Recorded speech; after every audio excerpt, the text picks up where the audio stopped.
오늘 방금 읽었던 성경 내용을 보니까 한 아버지에게 두 아들이 있었어요. 근데 그 둘째가 아버지한테, 아버지, 내가 아버지한테 물려받을 유산을 미리 주십시오. 참 아버지 마음 좋아요. 그런 자식을 줍니까? 우리 같으면 호족을 받죠. 근데 그 아버지가 그 재산을 이렇게 줍니다. 그래서 그 자식은 이제 그 재산으로, 비록 아버지가 줘야만 하는 아버지 유산 재산이 있어야만이 가능한 꿈이랄지라도 한번 꿈을 꿔보면, 야, 이제 나도 한번 살아보리라. 물려받을 아버지의 재산이면 자신의 삶을 살아보지 않았다 해도 어떤 삶이든 사라질 것처럼 그 둘째 아들은 여겼던 것입니다.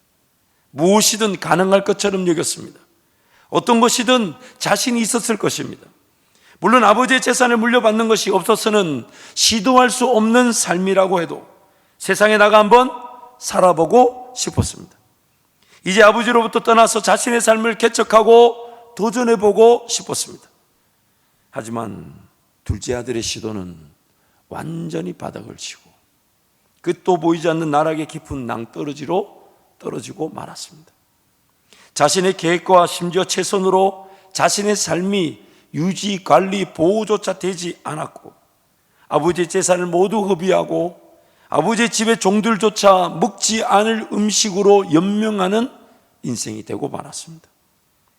자신만만하게 한번 살아보겠다는 그런 야망과 포부는 온데간데 없이 사라지고 말았습니다. 정작 뛰어든 세상에서는 아버지의 재산만을 탐내고 하나님 어떻게 그들이 그 아버지의 재산을 내가 가지고 있는지를 알았는지 찾아와 다 써버리도록 만들어버렸습니다.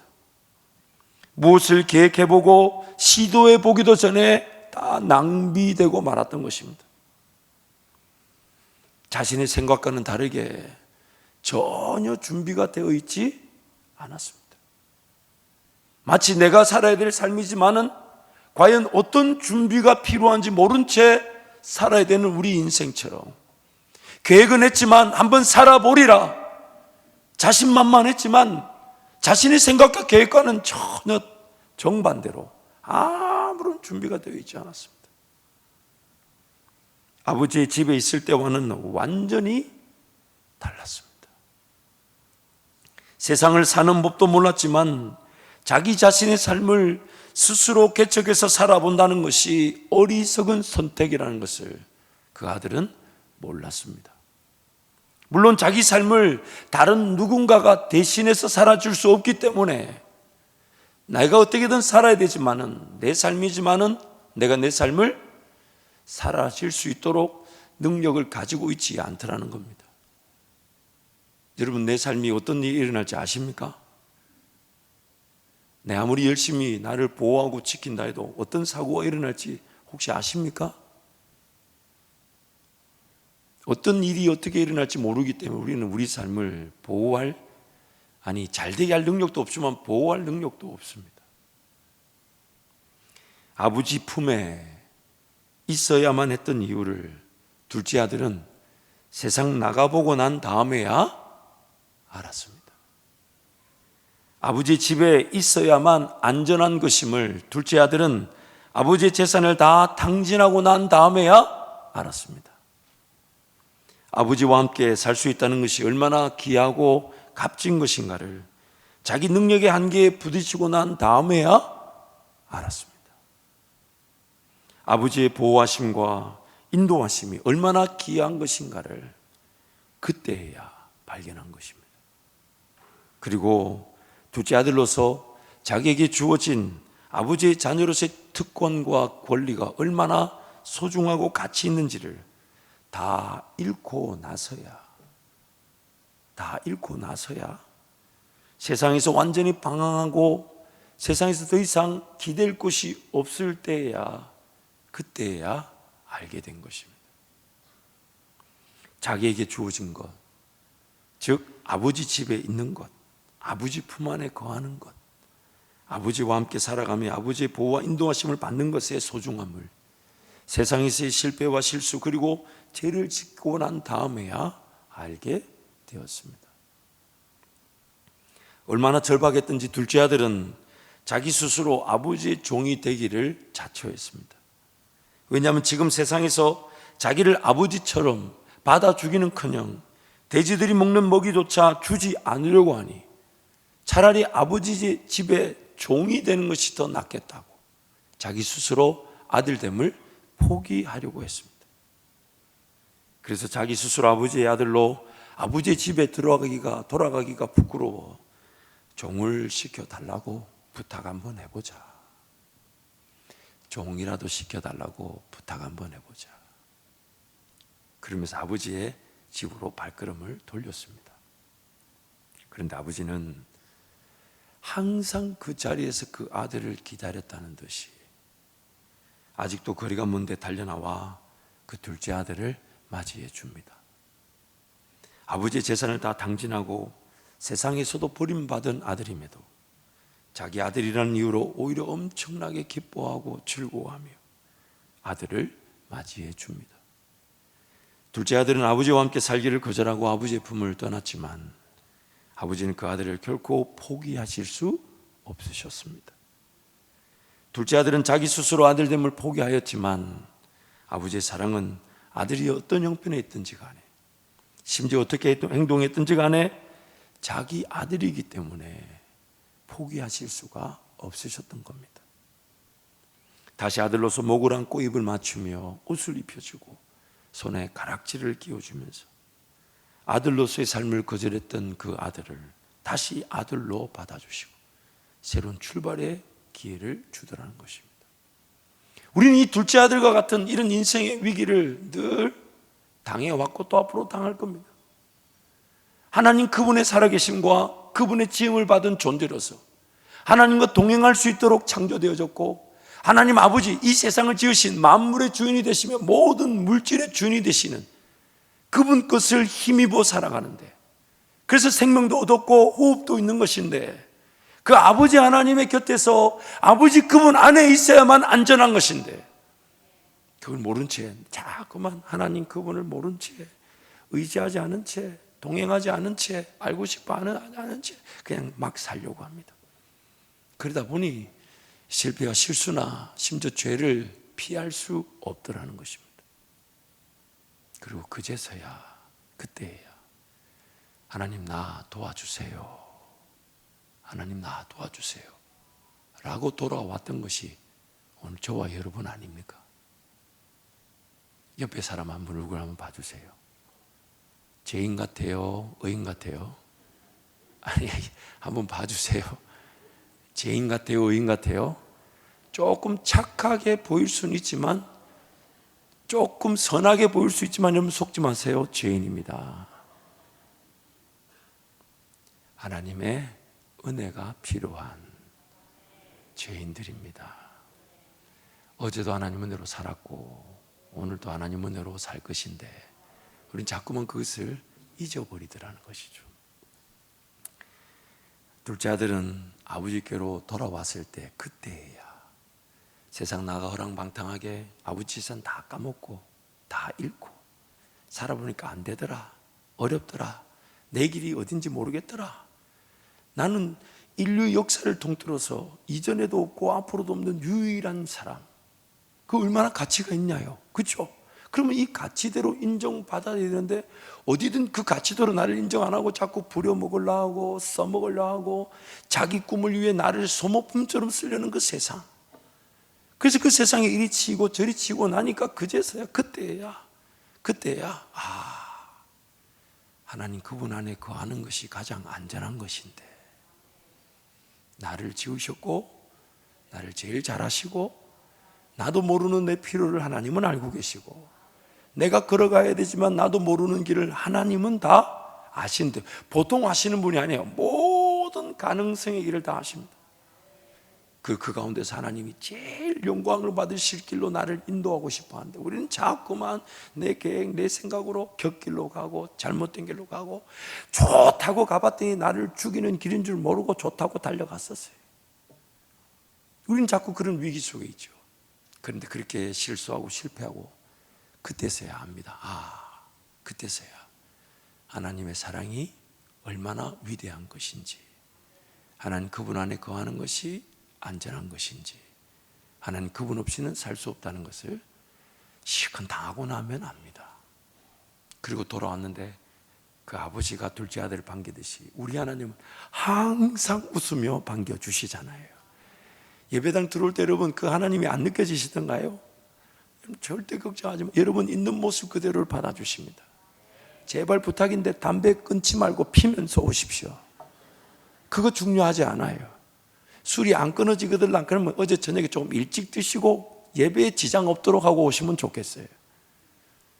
왜냐하면 아버지는 어떤 상황이든지 간에 우리를 항상 기다리고 계십니다. 여러분 하나님 편에서 한번 생각해 보시죠. 하나님 그분이 계획을 실행하셨어요. 그래서 우리를 지으셨어요. 근데 그분이 계획을 실행하신단 말은 실패가 있을까요? 없을까요? 실패가 있을까요? 없을까요? 하나님이 실패하시면 하나님이 아니시잖아요. 그렇기 때문에 하나님이 저와 여러분을 계획하셨는데 이 인간들이 다 죄 가운데 태어나 죄인으로 태어나네. 그럼 이거 어때요? 이거 어떻게? 버려요? 딱 접어요 이렇게? 아, 안 되겠다. 이거 실패. 아마 그래서 우리는 아무도 태어나지 못했을 거예요. 근데 하나님 그렇게 하지 않으시고 우리가 지불해야 되는 죄의 죽음, 죄의 대가인 죽음을 그분이 하나님이 사람의 몸을 입고 와서 대신 지불해 주신 거 아닙니까? 그것도 2000년 뒤에 태어날 나의 죄를 2000년 전에 미리 벌금을 내어주셨어요. 마치 우리가 교통 질서를 어기면 벌금을 내야 되듯이 우리 죄의 벌금이 뭡니까? 죽음이었는데 태어나기도 전에, 그러나 우리는 하나님 안에 계획되어져 있고 하나님 그분이 실패하실 수 없어. 우리는 하나님의 자녀로 반드시 태어나지만 죄인으로 태어나는 것이 너무 안타까운 일이잖아요. 하나님을 모르고 하나님 그분과 관계없이 죄 가운데 살다가 죄 가운데 죽을 판이니까.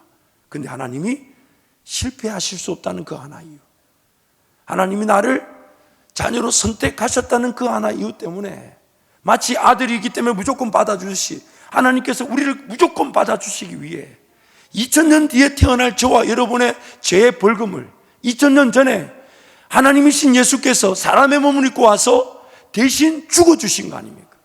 그래서 예수 믿으라는 거예요. 그래서 그것을 내 것으로 받아들이기만 하면 이제 확인하는 거죠. 정말 하나님이 살아계시면 나를 한번 도와봐 주십시오. 하나님 정말 내가 하나님의 자녀면 하나님 품 안에 거하는 그 행복이 뭔지를 알게 해주십시오. 내가 정말 하나님 날 위해 예수님이 죽어주셨다면 그럼 나도 이제 하나님의 자녀로서 그 하나님을 경험하기를 원합니다. 만나기를 원합니다. 이게 오늘 우리의 질문이 되어야 되는 것이죠. 다시 한 번 더요. 세상 자연 만물을 보아도 하나님의 창조 질서를 거절할 수가 없습니다. 하나님이 세상을 지으셨다 이 진리를 배제하고는 세상의 존재 이유, 근원을 설명할 방법이 없습니다. 그러면 지음을 받은 내가 아무도 자기 삶을 계획하지 않고 태어났다는 지음을 받은 나의 존재됨의 근원적인 질문이 뭡니까? 정말 내가 하나님의 사람이 맞을까? 하나님 정말 살아계신다면 어떤 분일까? 어떤 능력을 가지고 있을까? 근데 너무 안타까운 것은 죄라는 것이 우리를 괴롭혀서 마땅히 던져야 될 이 질문조차도 던지지 못하게 만들었다는 거예요. 그러면서 산만 보고 삽니다. 허덕거리며 삽니다. 어떻게든 열심히 살려고 하지만 둘째 아들과 같은 이런 실수와 실패 이후에 하나님 아버지를 찾을 수밖에 없는 게 인생이더라는 겁니다. 그래서 오늘 또 우리의 마땅한 지음을 받은 사람의 본분은 하나님을 확인해 보는 거예요. 하나님을 정말 살아계시면 나를 한번 하나님 만나 주십시오. 여러분 이런 표현 죄송합니다. 목사가 여러분 다른 목사가 경상도 출신이라 사투리를 여러분 종종 배우실 때가 있는데 한번 배워보셔도 괜찮을 것 같아요. 떼깡을 지어도 괜찮습니다. 못 알아들으셨군요. 이게 표준말로 뭐라고요? 투정을 부리셔도 됩니다. 아예 어감이 안 사네. 한번 하나님께 한번 확인해 보십시오. 정말 하나님께 살아계셔서 이 땅을, 이 하늘과 땅을 지으셨고 우리란 존재만 봐도 그렇잖아요. 이렇게 생긴 김종진이라는 인간이 이전에 있었습니까? 있었나요? 앞으로도 있을까요? 없을까요? 우리 모든 사람은 하나님이 그 가치대로 유일하게 창조하셨습니다. 그리고 그 유일하다는 것은 나만의, 그리고 각자 한 사람 한 사람의 개성과 장점, 즉 역할이 있다는 것인데 근데 그것을 내가 몰라요. 내가 몰라요. 하나님을 의지하는 자들이 발견하게 될 것인데, 그러므로 하나님과 빠른 동행이면 동행일수록 인생은 행복한 것입니다. 행복한. 여러분, 아까도 말씀드렸지만 기차가 레일 위가 아니어도 달릴 수 있는 것처럼 보이죠. 근데 잘 달려질까요? 헛바퀴가 얼마나 많이 돌겠습니까? 레일 위면 두 바퀴만 굴러도 거의 1km로 갈 텐데, 레일 위가 아니면 100바퀴가 돌아도 1m 가기가 어렵지 않을까요? 우리 인생이 그래요. 지난 거 보면 어떤 분은 이렇게 후회를 하시더라고요. 제가 유학을 할 때에 같이 신학을 늦게 하셨던 대기업의, 미국의 대기업의 부회장까지 가신 분이 이런 얘기예요.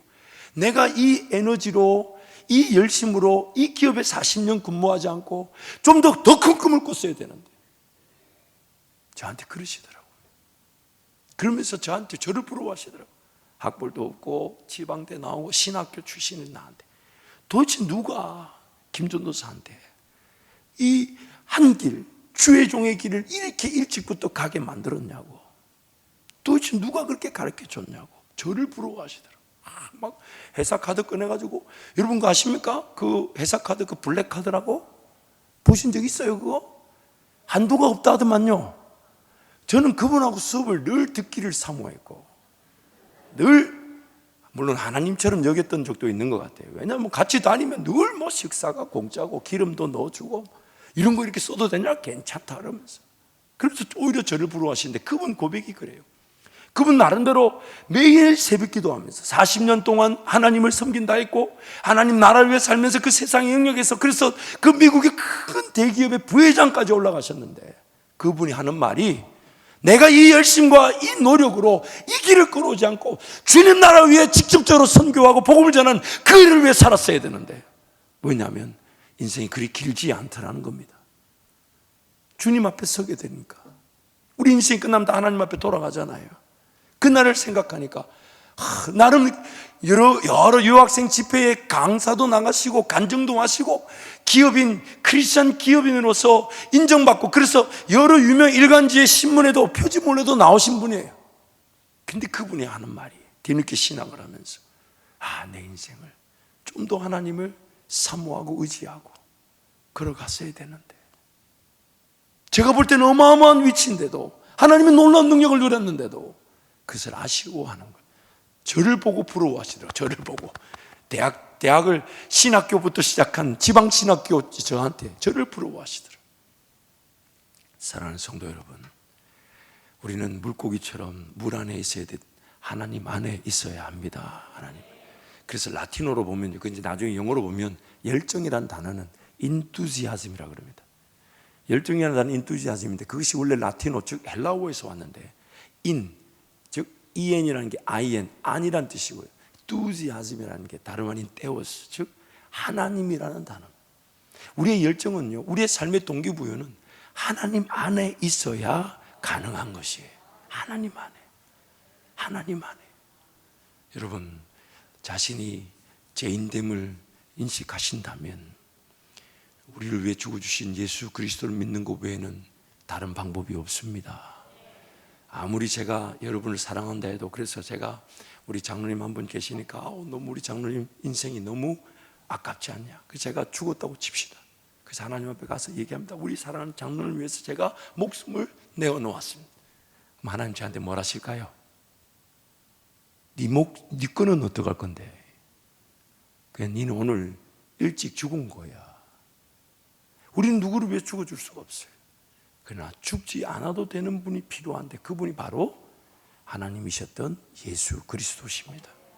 그래서 그분이 사람의 씨가 아닌 처녀로 잉태되어, 그래서 사람으로 태어났지만 죄인으로 태어난 것이 아닌 죄가 없으신 사람으로 우리를 위하여 우리가 죽어야 될 죽음을 대신 지불해 주신 것입니다.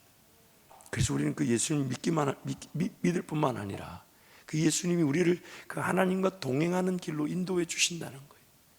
그래서 예수 안 믿는 분들도 이 말씀을 알더라고요. 여호와는 나의 목자시니 내가 부족함이 없으리로다. 그 나를 푸른 초장 맑은 시내로 인도하시는도다. 그래서 예수님은 우리를 위해 죽어주셨을 뿐만 아니라 또한 남겨진 우리의 삶의 인도자가 되어주시는 것이.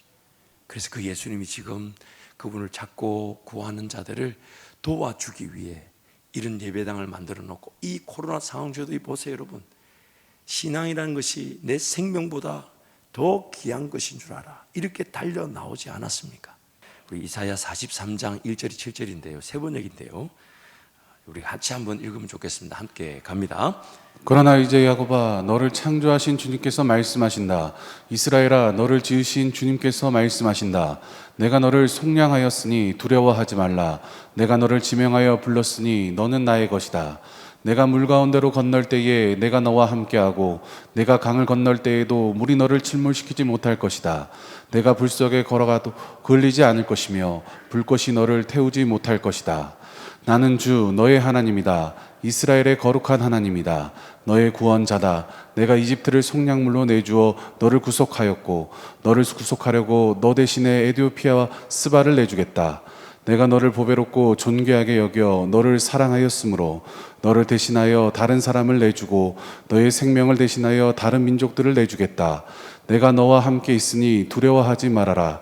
내가 동쪽에서 너희 자손을 오게 하며 서쪽에서 너희를 모으겠다. 북쪽에다가 이르기를 그들을 놓아 보내어라 하고 남쪽에다가도 그들을 붙들어 두지 말아라. 나의 아들들을 먼 곳에서부터 오게 하고 나의 딸들을 땅 끝에서부터 오게 하여라. 나의 이름을 부르는 나의 백성, 나에게 영광을 돌리라고 창조한 사람들, 내가 빚어 만든 사람들을 모두 오게 하여라 하고 말하겠다. 아멘. 결국 우리 인생은 이 자리에 있는 저와 여러분 둘 중에 하나의 삶을 사는 것 같습니다.